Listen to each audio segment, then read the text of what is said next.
Hello po, so ngayon ay mag-unbox po tayo ng Ace 2005N galing sa Shopee.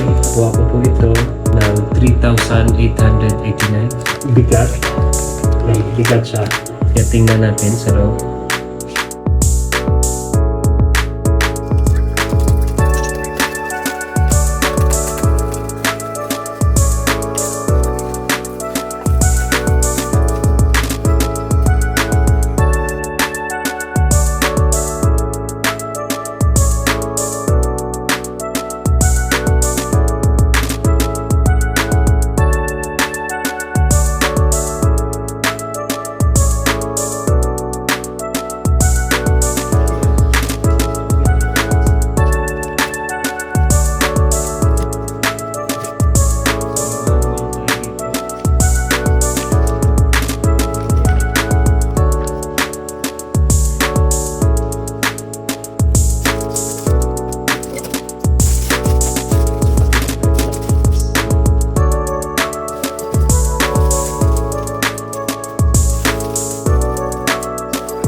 Meron siyang reverb, meron siyang effect, volume, channel A, channel B, tapos sa ilalim may bass, treble, mic. I think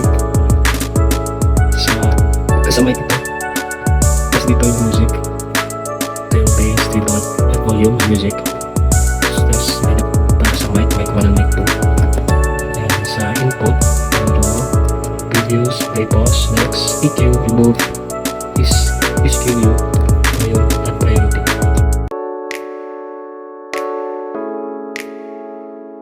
Ito yung antenna niya. Ito yung input niya. May dalawang PL tsaka XLR. Nasa RCA input kaya ito gagamitin natin. Or pwede rin PN. Sa kanyang output, yung stick on at saka ito, terminal. Then, kanyang strength.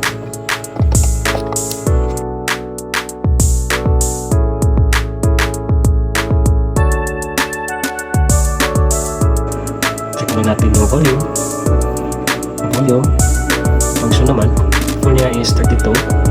Yung channel B, so 32. Music volume, function naman 32 din yung max. Sa mic volume is 32 din. Treble, music, bass, treble, tsaka bass. Function mo lahat. USB, ito natin kung susubukan ito effect. And the verb volume. Nice.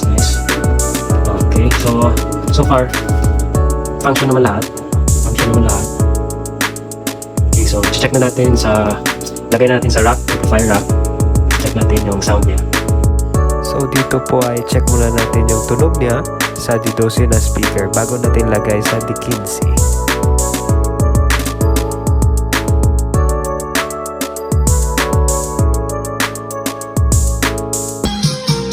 So ito yung tunog niya sa D12 na speaker.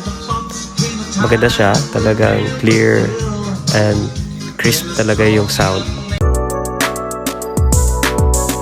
Check naman natin yung mic niya.